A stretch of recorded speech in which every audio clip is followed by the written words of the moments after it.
Hey, let's talk about you, the ID10T community events at ID10T.com, like Russ Stevens, a.k.a. Cat Bus Russ, who has started a podcast called 90 for Chill, which Russ says is dedicated to movies with a runtime between 74 and 99 minutes, the time frame that I feel is ideal. Russ, I could not agree with you more. That is a fantastic idea.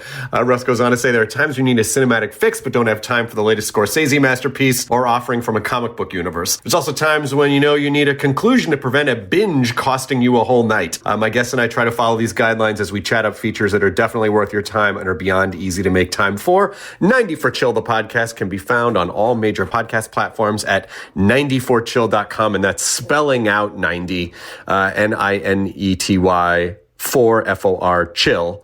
So there you go. Thank you so much for sharing, Russ. Really great idea for a podcast. Events at ID10T.com for everyone else. I'm Ashley Chancellor. And I'm Bo Maddox. And this is Collateral Cinema with Collateral Gaming.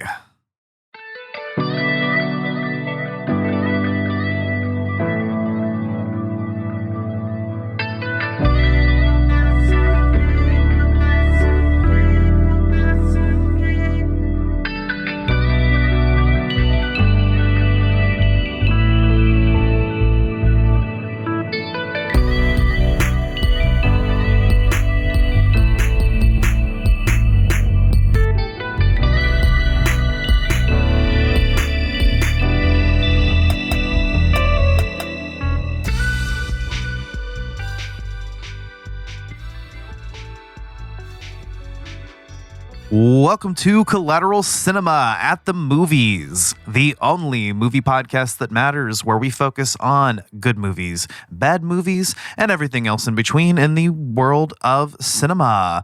We are podcasting straight from somewhere in South Texas, and yes, my friends, we are a 420 friendly podcast, so whatever you have, smoke it if you've got it.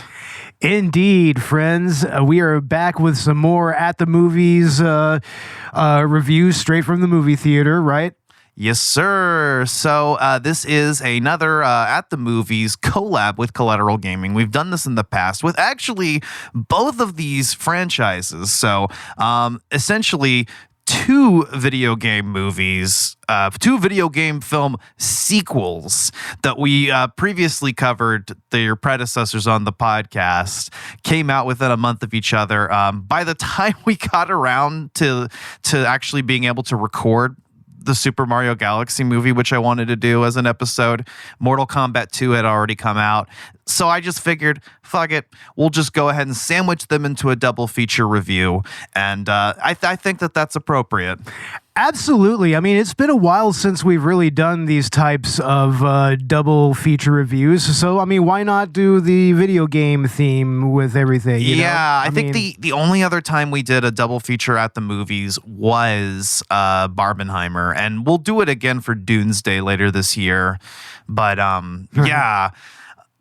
These movies did not come out on the same day, but they did release within a month of each other, and they're both video game movie sequels. So, and at least one of them is a pretty solid sequel. The other one maybe was a little weaker, but we'll get into that here in a little bit. Yeah, I do feel like one of these was weaker than its predecessor, and I felt like one was better. So, we're going to go ahead and start with the Super Mario Galaxy movie, and then we'll cover Mortal Kombat 2 for the second part of this review.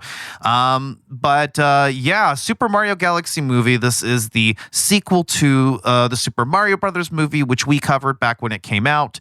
I think that was in 2023 or 2021. Roughly. I do believe that I was still working at my previous job at that point. So, yeah. And I remember that we recorded it at your house. 2023. 2023, yep. And Mortal Kombat came out in 2021. So this came out in 2023.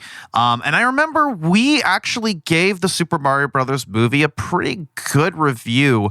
I think we both said that, it's not by any means a perfect film or even a particularly well-written one, but it's a lot of fun and it achieves what it sets out to do. And I do feel like for an adaptation of Mario, it was pretty much as good as it gets. This film, okay, Super Mario Galaxy movie, I think it, if you liked the first movie, you're gonna like this one probably. I do feel like it's a weaker film overall than its predecessor, but it is a more fun movie. I'll give it that.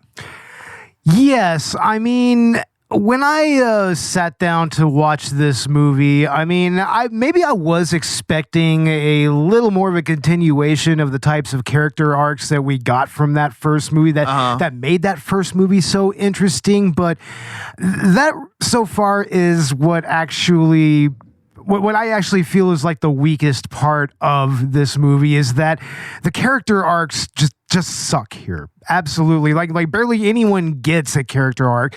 The one person, the one, or I should say the two characters that get real character arcs is Bowser Jr. and Bowser himself. And even then, I mean, I'm going to get into this right now. Even then, I really feel like they dropped the ball on it. A big part of that was that they really did try to present Bowser as having been kind of reformed, I mean, in the previous movie, I mean, he was left in a certain state, and then he's in the same state here, and he seems to kind of be warming up to Mario. I mean, although Mario's still kind of untrustworthy of him and everything, but... Rightfully so. Yeah, rightfully so, but it's like, I don't really like how quickly he was to really drop all of that. Like, even though it was for kind of an okay reason for reconnecting with his kid and everything. I kind of can't blame him for it. Yeah, but it does feel weird that they went in that direction just to ditch it. And it felt weird that they did that so early with his character, I guess. It kind of was a little unexpected for me because I didn't even trust him, but sure enough, no, it looks like, he's actually kind of coming around. And that, I guess that works to an extent because I know in recent years, especially in spin-off games like the RPG games, Bowser is portrayed a little bit more sympathetic. And I always loved the RPGs games portrayal of him. I always thought that those were really fun, like in the Paper Mario series or in Mario and Luigi. And even in Super Mario RPG. So I always like that characterization. I do see a little bit of that in these films where he's definitely played to be a more sympathetic character. But he's a bad guy and ultimately he's the villain. They actually kind of surprised me by even leaning more into that for a little bit. And then I don't know, they just kind of stopped it, and I wasn't really sure why it was introduced to begin with. Which is so jarring because of how seemingly gung-ho Bowser seems for actually kind of, reforming himself. And, they just completely dropped that. And I'm just like, that was like one of the better character arcs of the last movie. And here they are just pretty much undoing it. And I'm just like, what the fuck? Yeah. It's a little strange. But I do like what we get out of the dynamic between him and Bowser Jr. I mean, it's not, it's not the best written thing ever. It definitely has its flaws, but I do feel like out of all of the character arcs in this movie, it is the most interesting one. And, especially for me as a father, I think there's some interesting places that it goes as far as a Mario movie from Illumination will go. Yeah. But that said, the next interesting character arc is going to be Peach's character arc. Peach and Rosalina's character dynamic, but mostly Peach. Everything that was interesting about Rosalina, almost everything that's cool about that character in this movie was already showed to us in the trailers. Yeah, pretty much. But the dynamic between her and Peach was fine, I guess. And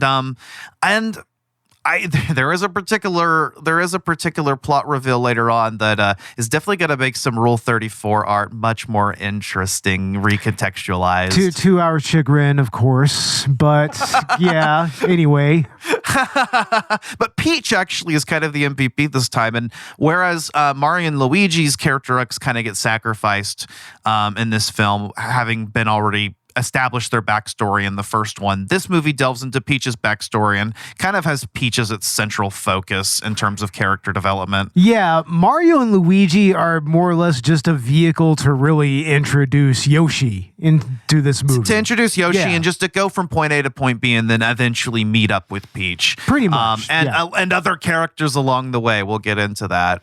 Oh, yeah. A couple of other characters that kind of get thrown in here, which kind of has us thinking that Nintendo's trying to take this into a very particular trajectory, if you know what I mean. I do think we're going to get a Super Smash Brothers movie. If it feels like they're setting up for that. And there were talks about that even just a week before this movie came out when they revealed that I'm just going to go ahead and say because the movie's been out for a month and they did reveal this before the movie's premiere, even though I felt like it was a bad move. The secret's out at this point, but Glenn Powell as Fox McCloud.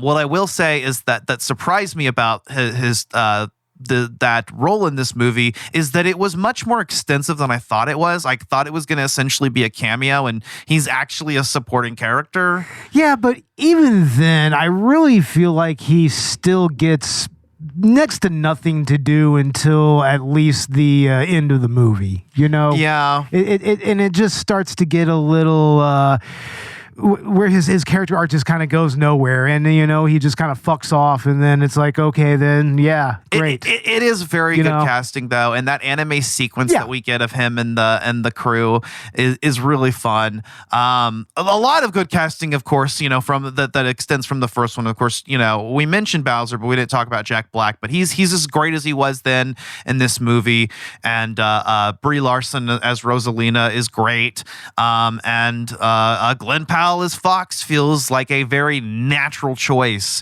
But as far as what his character does in the story, I mean, he is also just mostly a vehicle to get characters.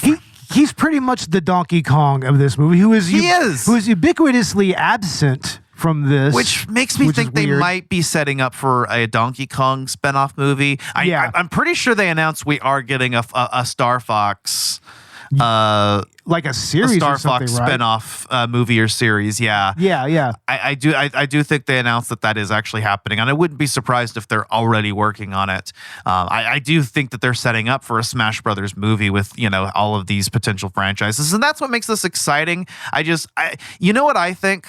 Because you have to ask yourself why they ended up revealing Glenn Powell's involvement in the movie, and the fact that Fox McCloud was going to be in this movie, just a week prior to the film's release, when it would have just been more effective reveal during the movie. And I'll tell you why. I think they saw some early screenings and they saw some early movie reviews, and I think they realized that they needed a little bit more hype to generate around this movie to increase that audience score that was going to inevitably disagree with the critics score. I think just like the Super Mario Brothers movie did, where it just became clear that audiences we're okay with nostalgia schlock. We're okay with just like fun movies like this, like the first movie, like Deadpool and Wolverine.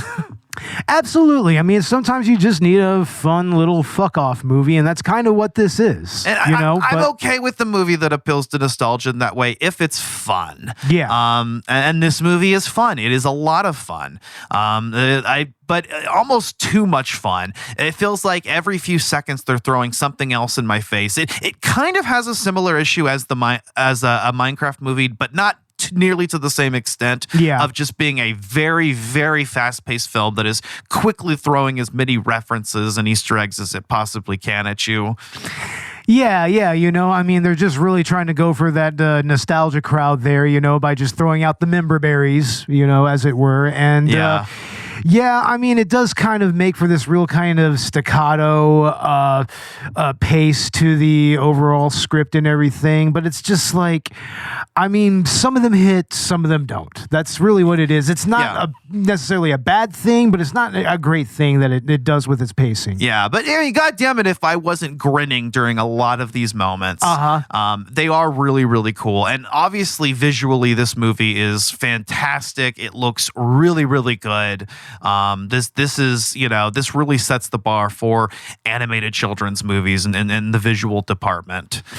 In the visual department, definitely. I mean, I do really feel like this is lacking as far as the story is concerned and the characterizations and everything, But yeah, no, visually, this is a very rich and vibrant movie. Yeah, it definitely is. Yeah, it looks really, really cool, and it is going to bring that flood of dopamine into your brain as you remember your memories of playing Mario games, especially Super Mario Galaxy. And I feel like it's not just Super Mario Galaxy 1 and 2 that this movie adapts, but also kind of a little bit of Super Mario Sunshine and Super Mario Odyssey into its plot. And of course, references throughout the franchise galore, surprising references, things that just made me really happy to see.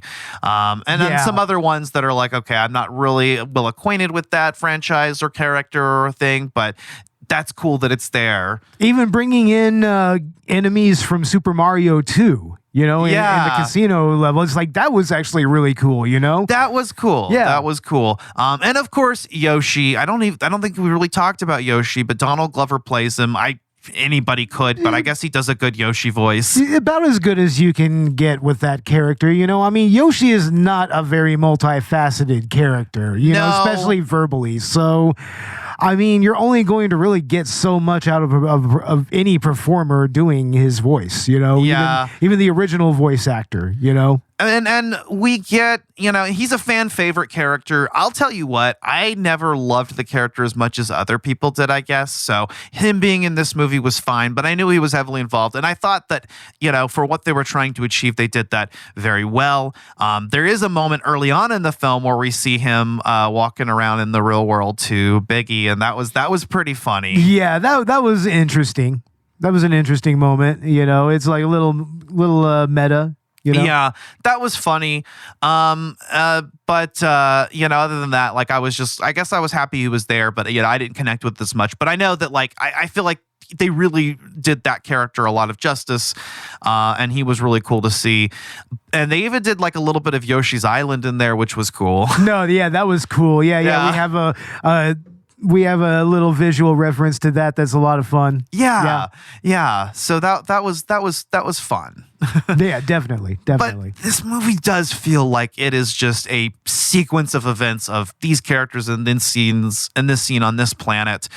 Maybe a little bit structurally similar to the Mario Galaxy games in that respect of just jumping from planet to planet to planet quickly and there's every planet has a different gimmick. It's like I think that's kind of what they do with this movie. I think that's intentional, but unfortunately, it does kind of leave much to be desired in the story writing and characterization aspects. Yeah, I mean, you would think that this is going to be kind of a little bit of a multiversal take on the Super Mario, but I mean, it doesn't really feel like it that much. It's more like an intergalactic feeling. Well, that's kind of what I thought Mario Galaxy was intergalactic more than multiversal. But yeah, I think because they teased like the Fox McCloud character early on and some other things, maybe we were expecting kind of a peek into that, setting up Smash Brothers. Yeah, exactly. And I mean, when you're in the intergalactic space, you could definitely do that. But I don't know. It definitely did feel like the Super Mario Galaxy games, or at least as much as I've played of them.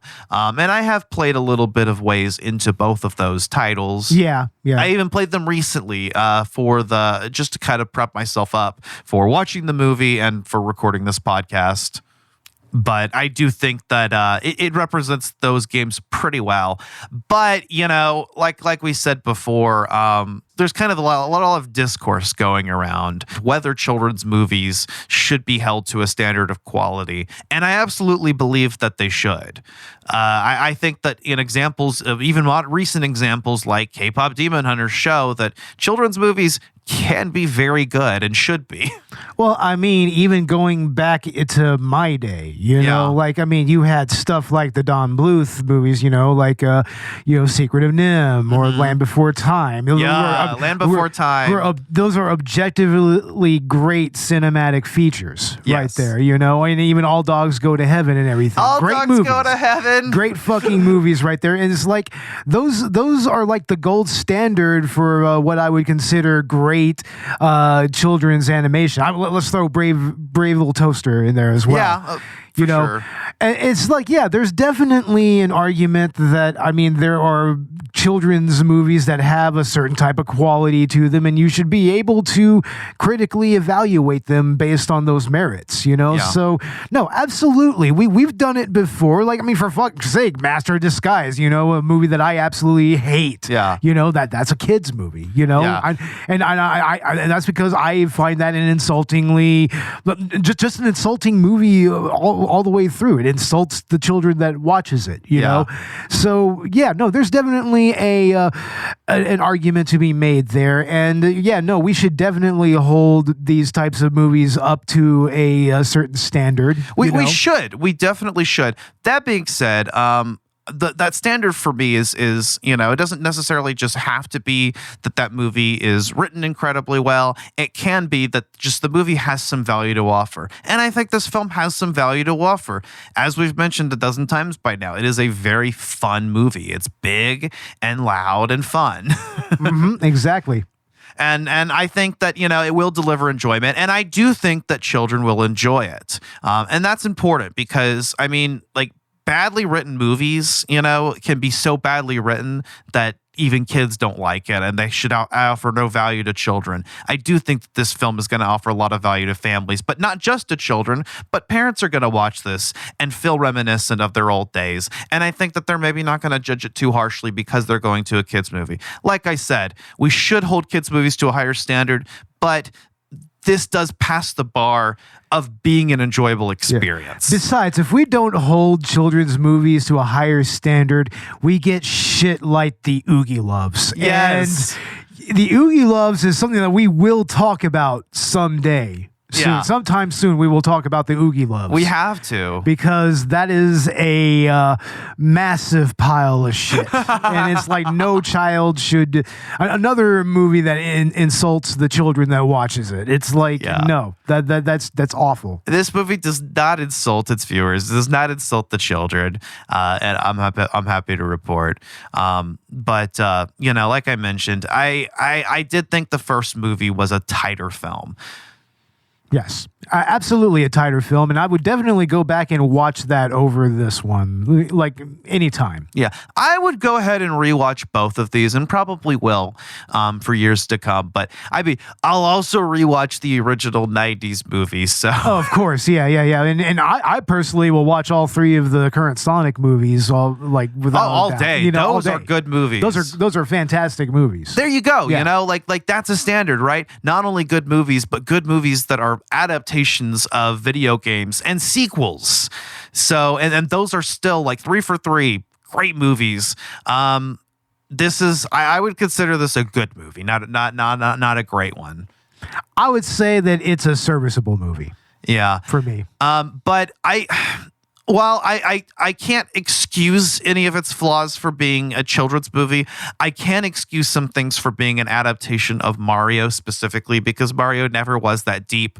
But at the same time, if you're going to do a cinematic interpretation, you do have to inject some things to make it a better narrative experience, because you're missing out on the fun that the games have. You know, Mario games can get away with not having good stories because they're video games. Absolutely. And also Mario games they tell their narratives in a visual style, you know, or through the background characters and everything. That's more how those games actually kind of work, you know. So I mean, you can kind of have a little bit of leeway to take it into a cinematic perspective and do some interesting things with it. So ultimately, I mean, I can see how these adaptations came out the way that they did.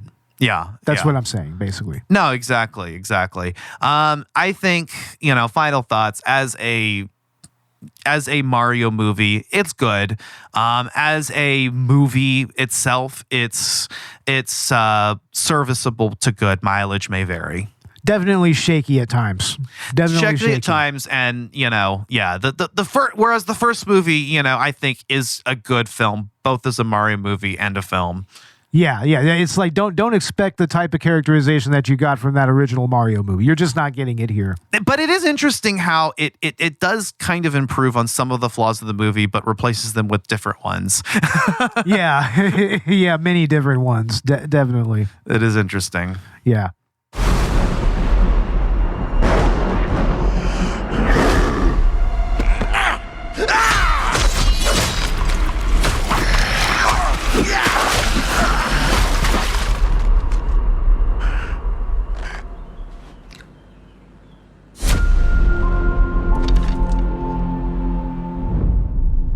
Hey, big guy!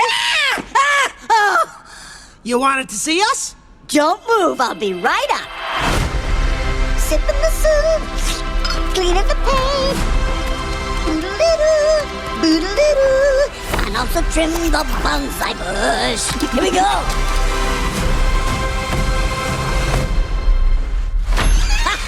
Hey, Luigi! What's up, Mario? Behold! I made a masterpiece for Princess Peach. What do you think? Love the colors! It's trash. How dare you look at my masterpiece and say that? I'll burn the skin off your bones! Wow. Sorry about that. That's the old Bowser talking. Still working through my demons, I suppose.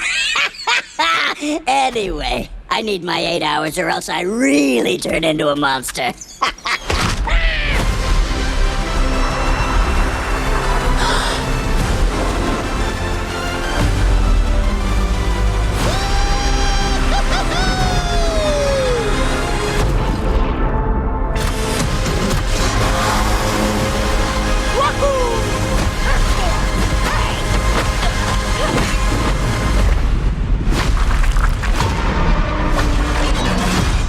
I'm Bowser Jr., and I'm gonna be taking my father now!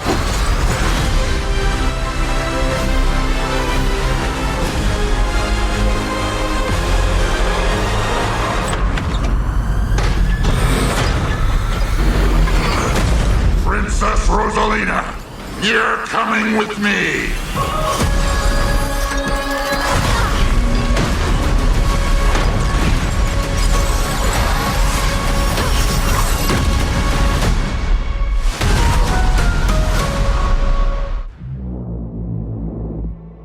There are 8 billion people on this planet. And Mortal Kombat is upon us. If we lose one more time, the Earth is gone. Johnny Cage. This is a war to the fate of your world. I hope your ancestors are watching. Your might. Now would be a good time to use those powers, mate! You wanna know my power? I am Johnny Cage. Ah, we're... Get over here! Damn. Remember, if you fell, the Earth falls with you. Uno mas, thanks, Ed. Your might.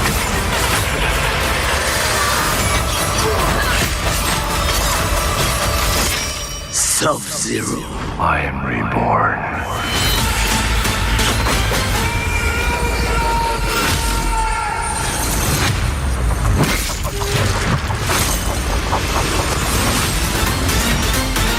Mortal Kombat 2, rated R. Get tickets now. Experience it in IMAX. Only theaters May 8th. But all right, that is our thoughts on the Super Mario Galaxy movie. Now, coming up next is, and as you've guessed, we mentioned that one of these movies was weaker than the first one. One of these was better. So you already know what's coming up. And man, I mean, I know the internet has been glazing this a little, but Mortal Kombat 2 is a whole lot of fun. Test your might. It's like, no, this movie actually got me just about as hyped up as the original 90s movie did. I mean, Yeah. I think that it was a great idea to bring in Carl Urban as Johnny Cage and to make Johnny Cage one of the protagonists of this movie. Yes. Here's the thing, okay? The director and writer team of Mortal Kombat really actually listened to the feedback and literally just did everything they could to make this a better film than the first one. And they succeeded. This feels more like a Mortal Kombat movie. And that's interesting for us because we've reviewed the 90s original and we've reviewed the last movie, and I will say that I think my thoughts on the 2021 movie were higher then than they would be now, especially on rewatch, especially in retrospect. I think there are some decisions that I might have defended then that I definitely or ambivalent about, but definitely have kind of see more as weaknesses now. But this movie corrected those. One of those was the inclusion of Cole Young as the protagonist. He was the audience insert that nobody asked for. It never needed to be there with as larger roster as Mortal Kombat has. I mean, I'm going to give the movie credit for continuing his story a little bit here, you know, but I mean, yeah, that was absolutely the most questionable angle that the 2021 movie took. And I mean, I was more or less ambivalent to it. I was just like, I mean, yeah, maybe not a whole lot of people know the Mortal Kombat lore all that well, or they only know it from the 90s movie, which is its own distinct take on the lore and everything. You know, I mean, it feels like that movie was just kind of, it was good for what it was, but it's a blur to me. You know, it is a blur to me, and it is a bit forgettable in you know, retrospect. I rewatched it recently, so it's a little bit more fresh in my brain. But even then, I'm starting to forget some things because that movie is a bit oddly paced and kind of just goes from point A to point B. And we don't ever get the tournament; it's the pre-tournament movie. This is the tournament movie, and I thought that was really cool. But again, moving back to Cole Young, of course, he's actually been sidelined. He's a supporting character this time. I know that was information I had going into the film. I looked at the cast list, and he's a little further down. And I had my own thoughts about the way that would go about in this movie. I kind of predicted it actually. Obviously, you know, we're not going to get into spoilers here, but honestly, I feel like they did that as well as they possibly could. I feel like that was like the perfect way to address the fan complaint. It really was. I mean, the sidelining the character just made the most sense. It just did. And the way that they sideline him actually fits this movie really well. It does. It fits a Mortal Kombat movie. Yeah, it's exactly how a Mortal Kombat game would take care of a character like this, you know? Exactly. Yeah. Exactly. So yeah, I do feel like that was good. They also eliminated the mention of Arcana, just cold turkey. Never mentioned that term again. They just call them powers now. Functionally, they work the same as the last movie. They never use that term, and apparently never will moving forward. Yeah. I mean, what can you say? To me, it's a very minor thing. It's a very minor thing. Very minor change, but it's just like, you know what? Yeah, it makes a little more sense to just call them powers or just call them abilities or whatever. Yeah. I mean, I don't remember the games really calling them anything special other than, you know, special moves, you know. Exactly. But what I really like here with the second Mortal Kombat movie here is how it really does actually present the tournament in a way that makes sense. Yes. And that actually still stays true to the games themselves. Yeah, it does. And in a way, I feel like this movie is Mortal Kombat 1 and 2 and 3 rolled into one, you know, with the tournament going on, but it's got a little bit of 2 and 3 going on with Shao Kahn as the main antagonist, and even a little bit of Mortal Kombat 4. Yeah, just a tiny little bit. Like, Yeah. I guess there's one character from Mortal Kombat 4 that shows up here that was just like, oh, interesting, and Yeah. he provides a very important function, which of course brings back one of our boys. Yeah. One of the boys, Kano. We'll just go ahead and say that Kano comes back in this movie, and he's just badass. He was the best part of the last movie, and he continues to be a standout in this one. I mean, yeah, Kano is he is the classic comic relief, but I do think that do some interesting things with his character in this one. Also, from what I understand, a lot of his dialogue was kind of off the cuff as well. You know, apparently he improvised. Yeah, he improvised a lot of that, and man, he just embodies that character even better than in the original '91 movie, and that was a pretty good representation of Kano. It was iconic. Even I really feel like they did that character justice. Even though he only serves as what you might call a jobber in this movie. I think that's a term in wrestling. Yes, yeah. The jobber is basically wrestlers on the mid card who their job is to basically lose to the better wrestlers and put them over, and also just to provide maybe just basic mid card matches and everything. You know?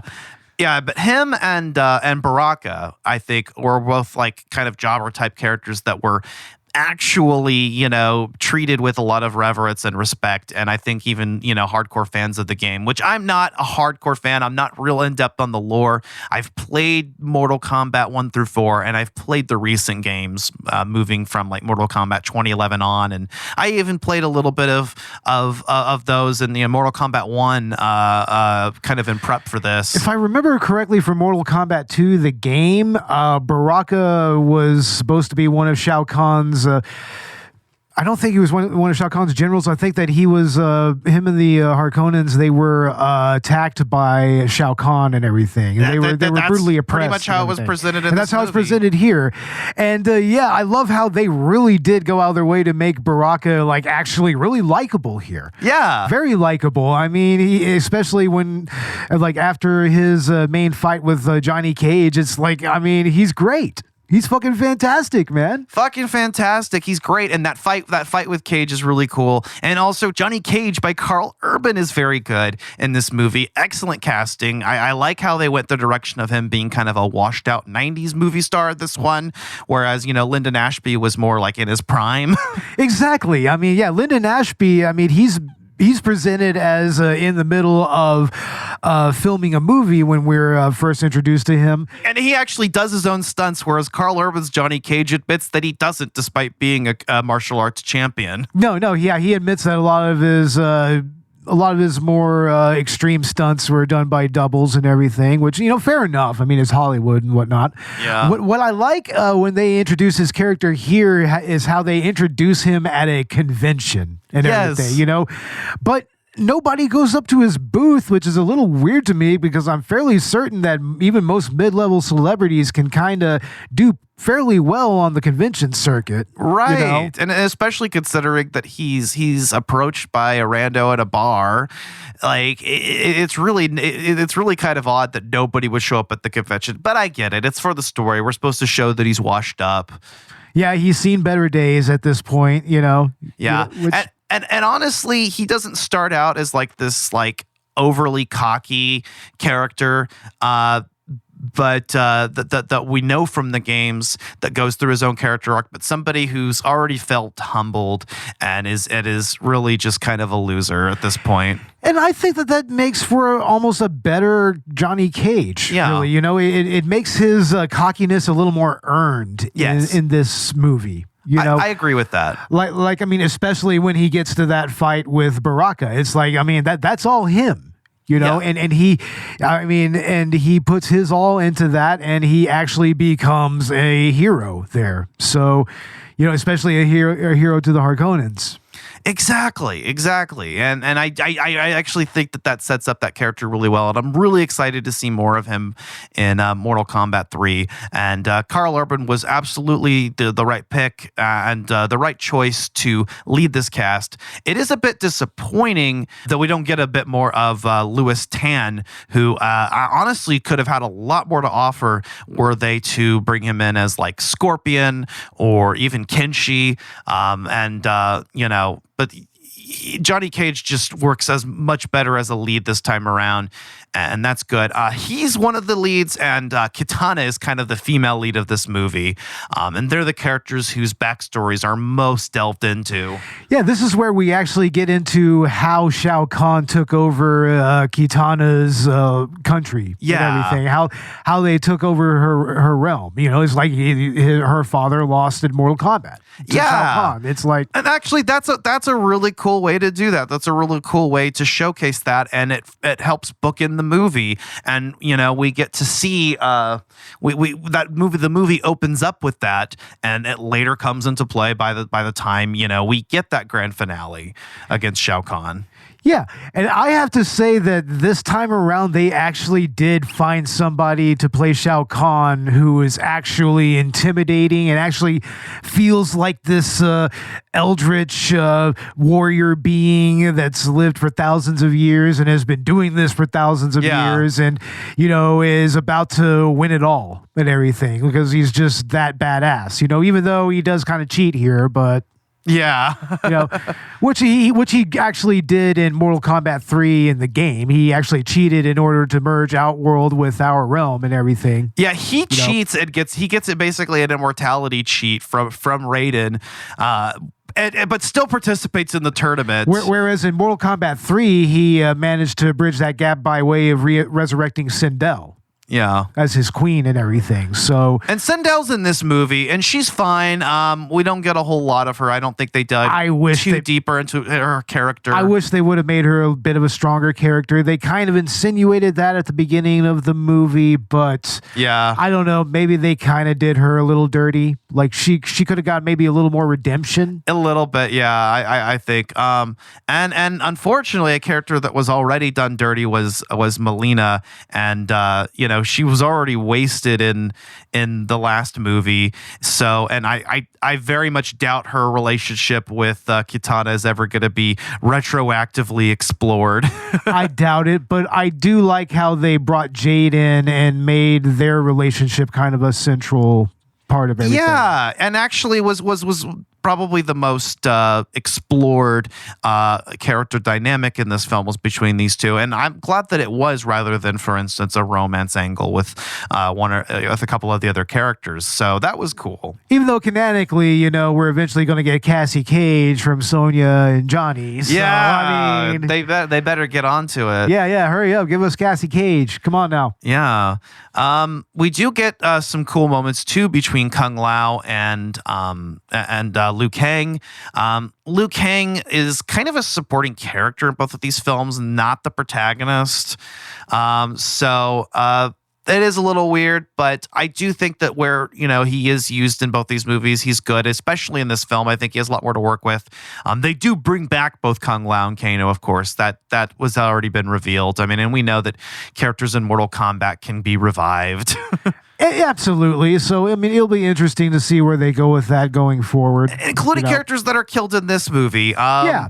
Most of the matchups in this movie are pretty predictable. You know who's going to win every fight. But there were a couple unexpected deaths at the end that I didn't see coming. But obviously, they could just undo those two. So. No, they're going to undo them. Like, I mean, they were too essential. Yeah. As far as I'm concerned. Yeah. But I mean, this movie is juggling so much at you, and there are so many things going on. And I think it does it pretty effectively as it can.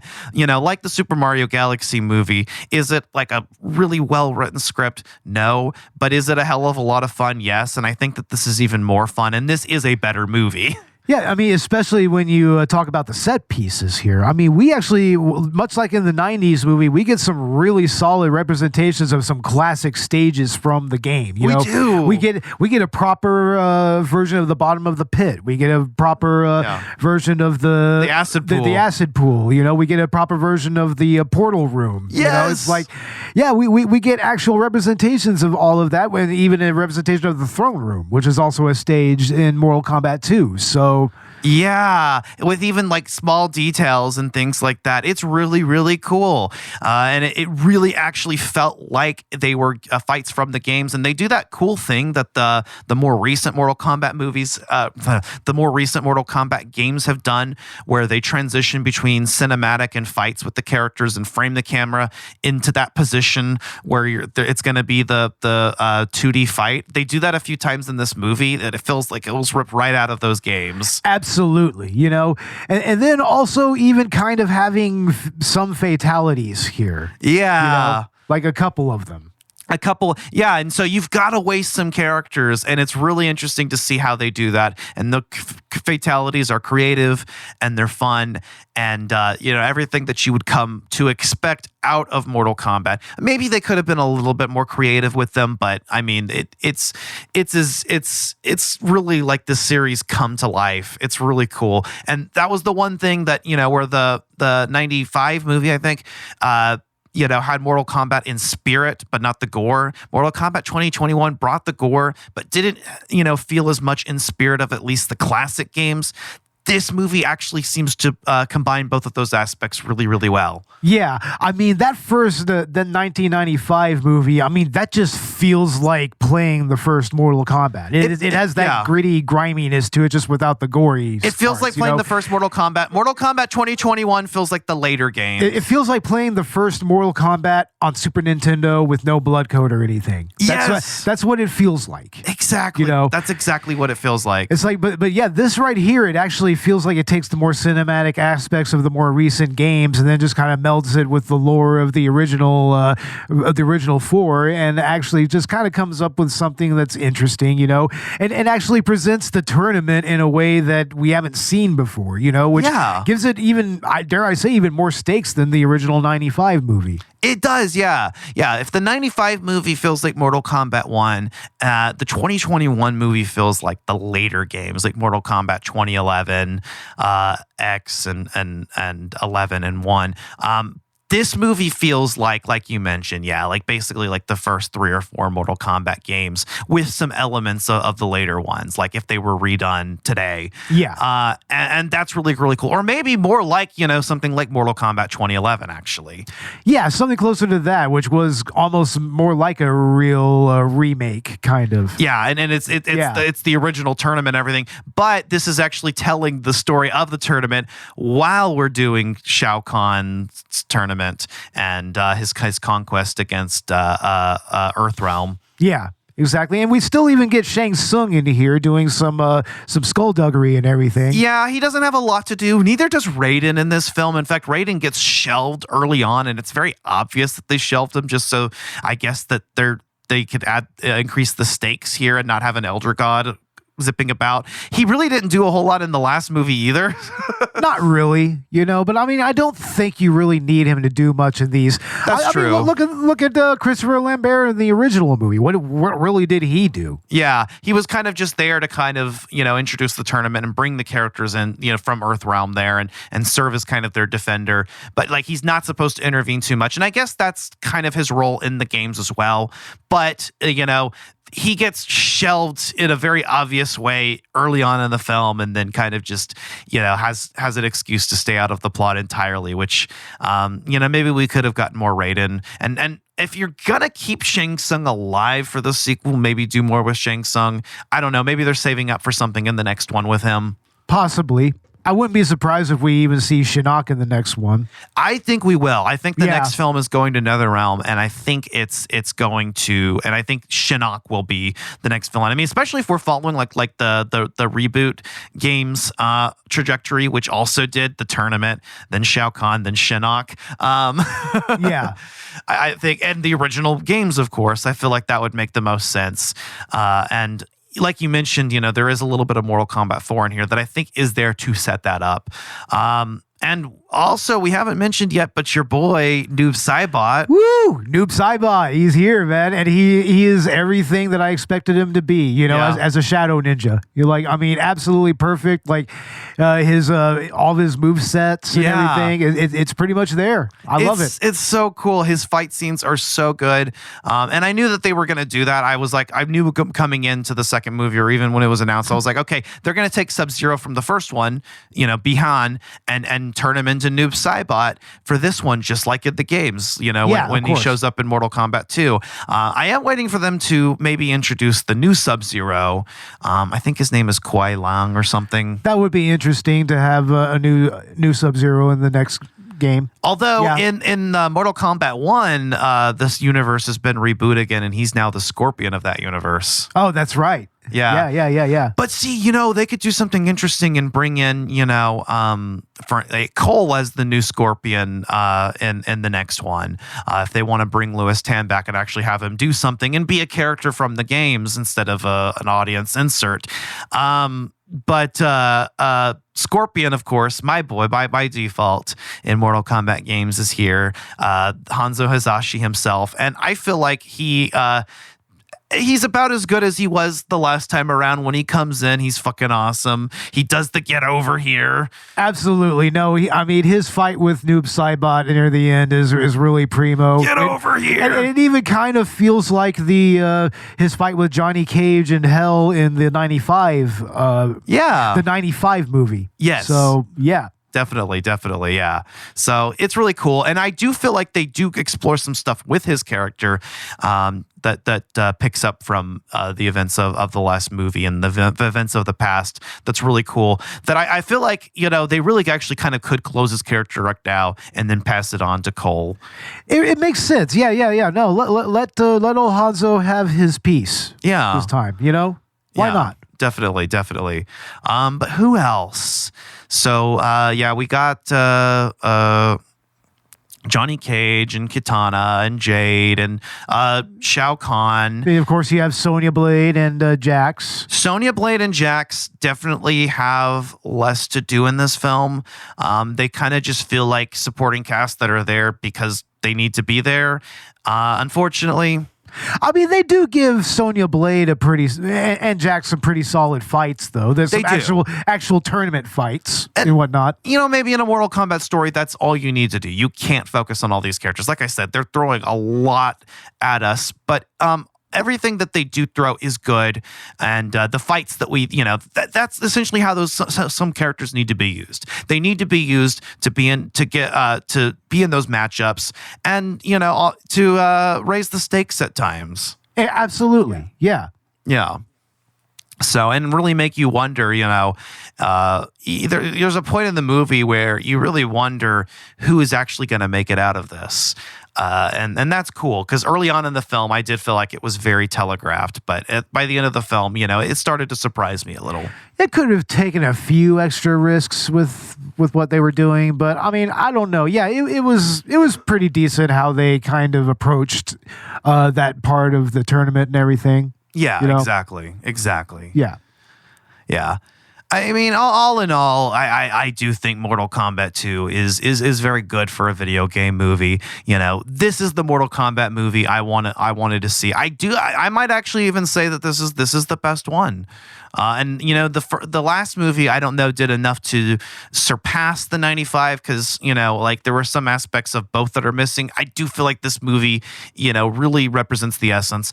Obviously, some diehards are going to be disappointed with some of the changes that were made, but the film also has to, I guess, have its own identity and be its own universe. And when in a franchise where this universe has been rebooted at least twice already. You can only really take this next reboot so far, Yeah. Even in the games, the games have been rebooted twice, and the movies have been rebooted once. So, yeah, it's kind of, you really kind of have to do your own thing and have your own versions of these characters. Yeah, definitely. But even so, I think for fans of the classic games that aren't too in depth with the lore, they're gonna feel like these are right on brand. Like for me, for instance, I wouldn't notice. These feel like representations of the characters from the arcade games. It does kind of feel that way, very much in the same way as the 95 movie did. Yeah. And, on top of that, visually, again, this is a really good looking film. The cinematography is excellent. The camera work is cool. The colors are good. There's some sketchy editing in some of the early fights, you know. But it kind of tapers out a little bit, especially when you get to the Liu Kang Kung Lao fight. That was actually very well done, and it was actually very fluid and dynamic and everything. Yeah, and it's really good when it matters. So that's important. Absolutely. And on top of that, for what CG effects are used here, I feel like most of it was pretty good. Not too bad. No, especially when it came to going to Outworld and everything, and also the main temple, Raiden's main temple on Earth and whatnot. Yeah. And even showcasing the actual powers, like Raiden's powers and whatnot. It's like those effects were well done as well. Yeah. I do think it was all pretty convincing, so that worked for me. Yeah, definitely. But yeah, I guess we'll go ahead and get into our final thoughts on Mortal Kombat 2. How about you, Bo? Yeah, man, it's like this actually got me pretty hyped up, and it's definitely a movie that I would much rather watch than the 2021 movie. Yeah. Because I've like I said, that movie's kind of a blur. I don't really have much of a desire to go back and rewatch it. Yeah. But this right here has enough for me to kind of chew on that I could come back and rewatch it and I could kind of get something out of it maybe. Yeah. And it works as a standalone movie, honestly. It does. Yes. You actually don't really need to have seen Mortal Kombat 2021 for this. Absolutely not. But I mean, you might be missing on some good character stuff that is taken in interesting directions and pays off in this one. But yeah, I mean, for me, yeah, this movie is really a blast. I had a good time with it. What else can I say besides Mortal Kombat?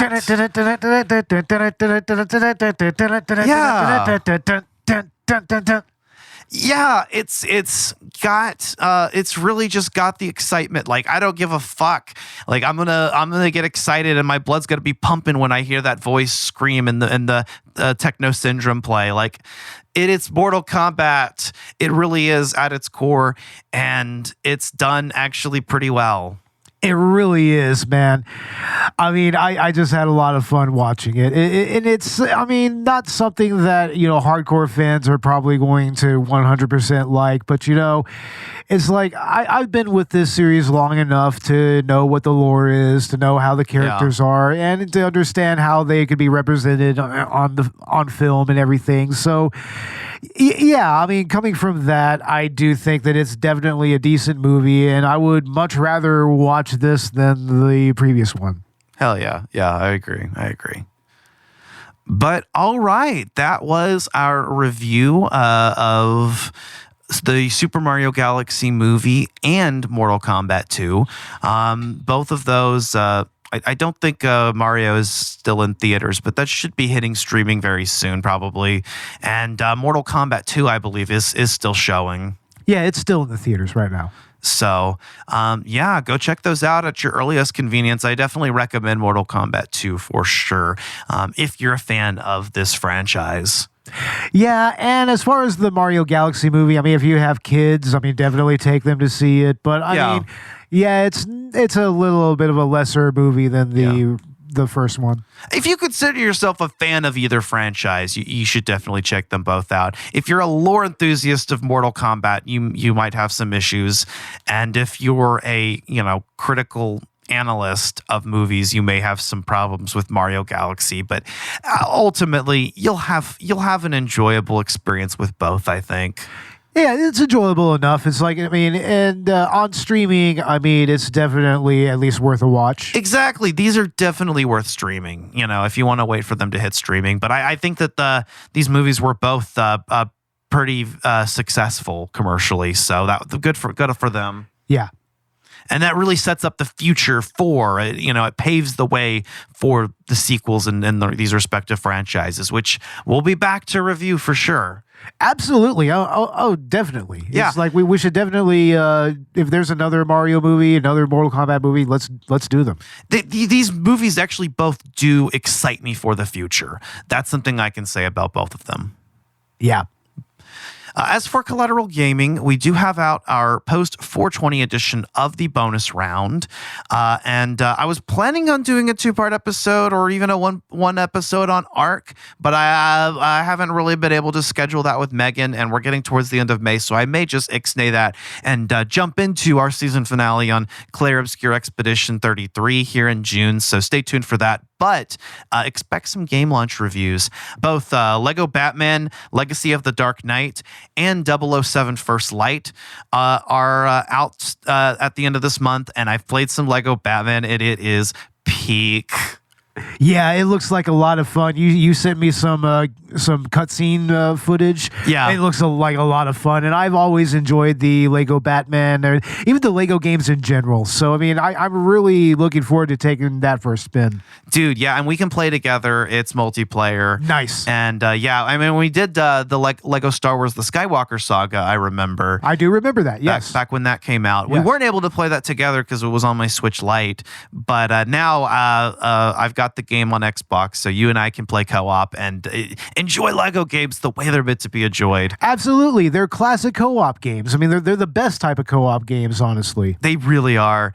That's what was so great about it. And I think this game does co-op better than Lego Star Wars Skywalker Saga did. But also, I'm very excited for 007 First Light, and I want to do a game launch review on that. So look forward to those very soon. I actually also really want to do a bonus round on the Mortal Kombat franchise, because back when the 2021 movie came out, we did a franchise review on the bonus round where we covered games 1 through 4. So I would really like to cover games 5 through 8. So Mortal Kombat, I believe it's Deadly Alliance, Deception, Armageddon, and Mortal Kombat versus DC Universe would be the next 4. Oh yeah, that's right. They did do that DC Universe spin-off. That was interesting. Yeah, so those are the next 4 what are considered mainline games. Even apparently DC versus Mortal Kombat is considered a mainline game, even though it's a crossover. But yeah, we'll get into those if we get a chance to. I'd like to see if I can emulate and play those. That's going to be my only option.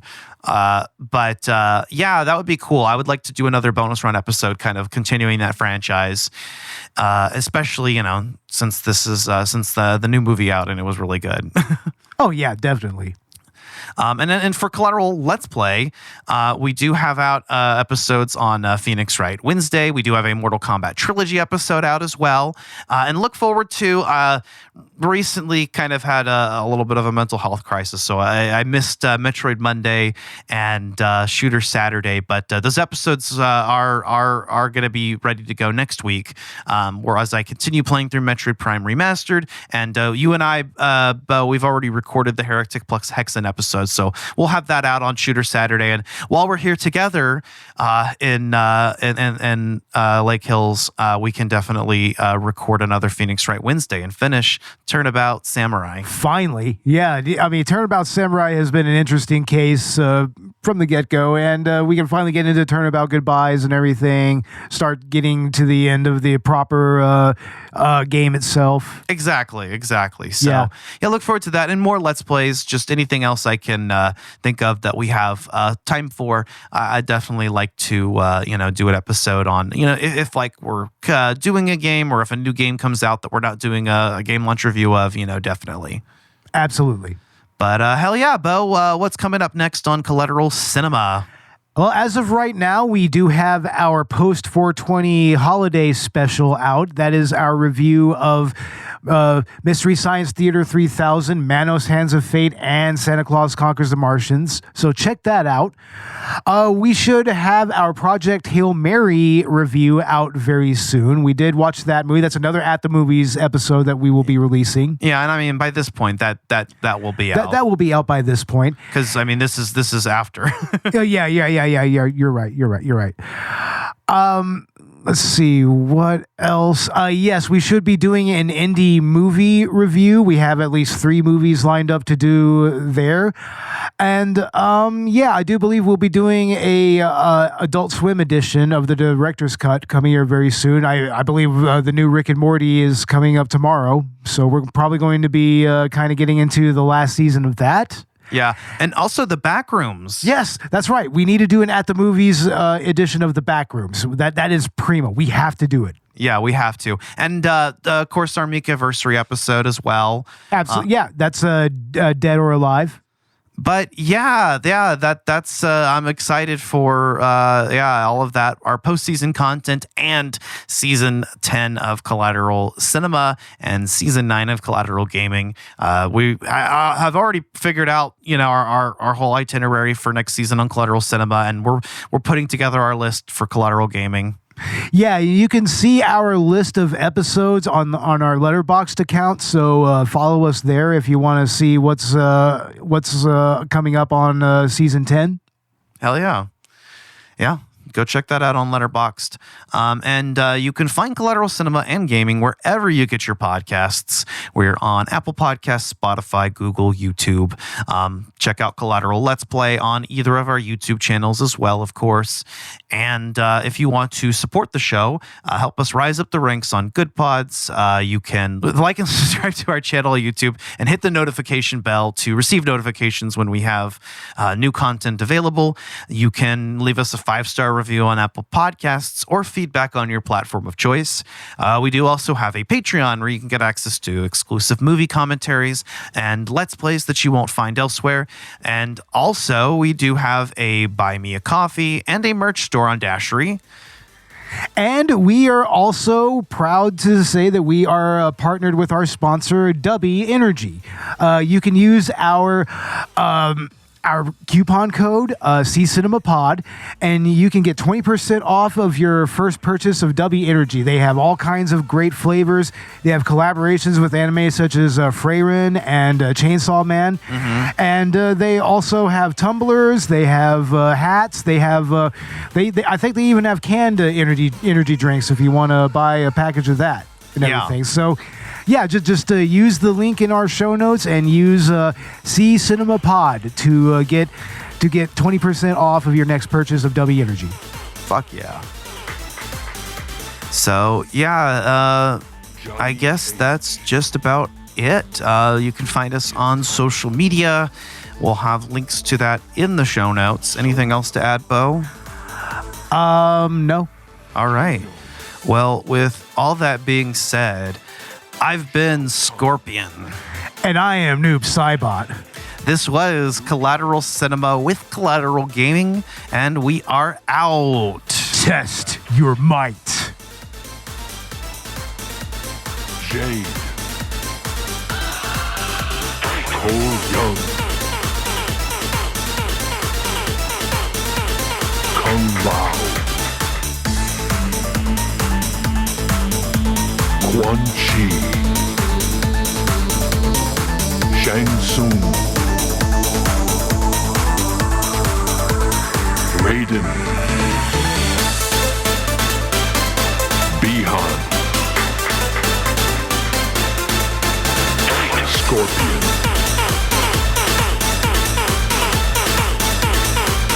flawless victory.